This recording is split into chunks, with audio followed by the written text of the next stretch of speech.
Hi everyone, Debra Sunderland of Sunderland Coaching. This is for you, amazing CEO, founder, and leader.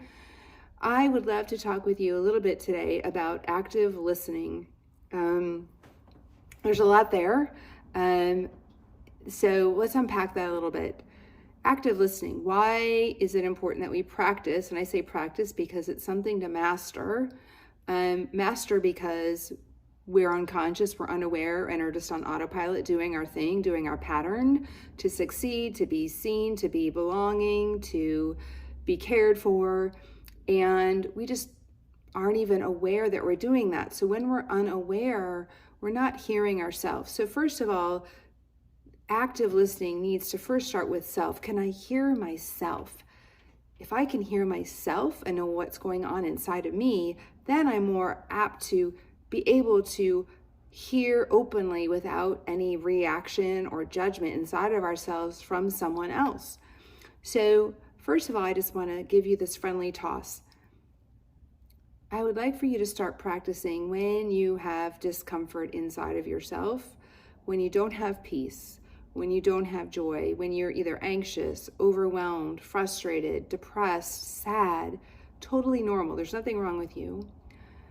Those all come from what we are telling ourselves. What we tell ourselves generates our emotions. I'm sure you've heard me say this before.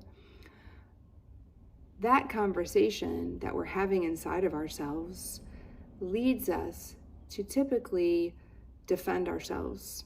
So the unconscious mind, the fearful mind is the unconscious mind, and it's a scary place to live in that unconscious mind. It makes up stories to keep you safe, to put you in a box, and it doesn't like to try new things. It doesn't like to hear new ideas. It doesn't want to hear other people's thoughts that are opposing its thoughts. That's just the unconscious mind, the fearful mind, aka the ego, and you'll hear me interchange that with the stories it makes up, or stories.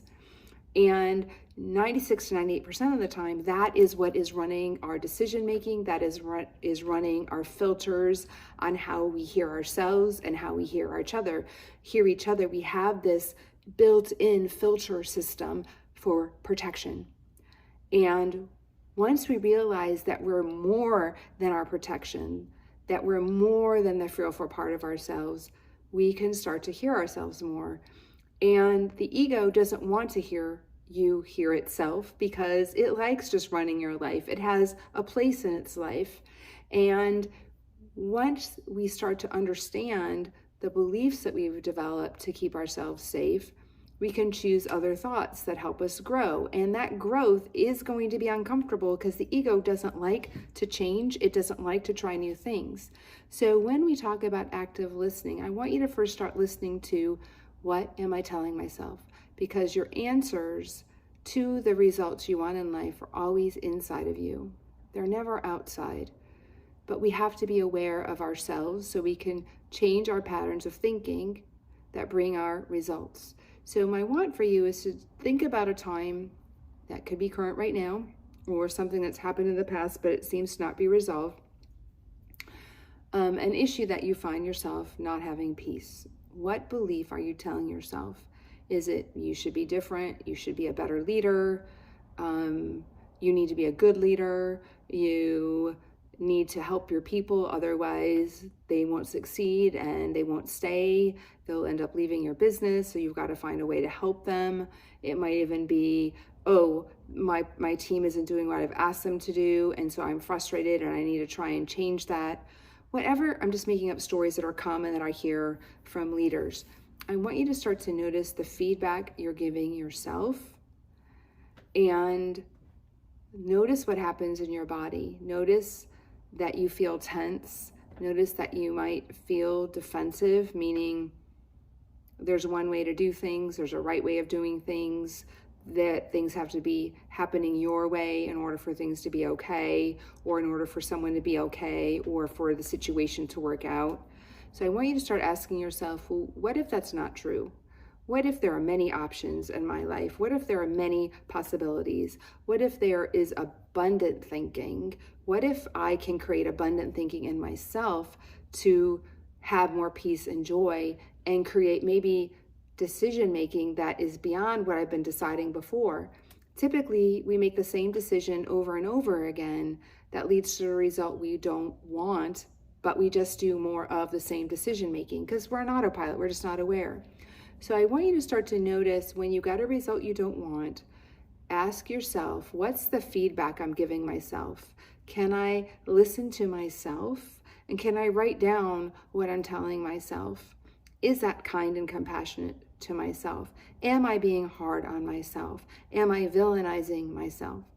Or am I villainizing someone else? They should be different, then I would be okay. They should be different, then the business would be okay, or the client would get what they need. Or is it I am overwhelmed and exhausted and just can't seem to get a handle on this? I can't seem to get my team to change. I can't seem to get my client to be happy and for them to purchase more work from me. Whatever the stories are, I want you to notice what the feedback is you're giving yourself that limits you and write it down. Then I want you to feel the feelings that go along with it. Feeling our feelings last only 90 seconds. And when we feel our feelings all the way through, anger, sadness, joy, creative energy, and fear are our main ones. And they come in all different levels of that and extremeness, or they just could be a slight flutter of one of those emotions. We could have all of them, one of them, some of them. I want you to notice the emotions that you have. There's nothing wrong with you. This is how we're made. You have so much wisdom inside of you from your emotions. Emotional intelligence is noticing that. And can you just allow that feeling to pass through you? Welcome it. Thank it for being there as your wisdom. Can you just trust yourself that you're not going to drown, you're not going to die, you're not going to get overwhelmed when you feel the feeling all the way through? And could you ask what wisdom is there for you once it passes through? I want you to start listening to yourself, because once we start to listen and trust ourselves that we're okay and that we have lots of thoughts that generate feelings and behaviors, so do the people in your life. You can hold a space for them that they're just like you, having these patterns, but they're not going to be as effective.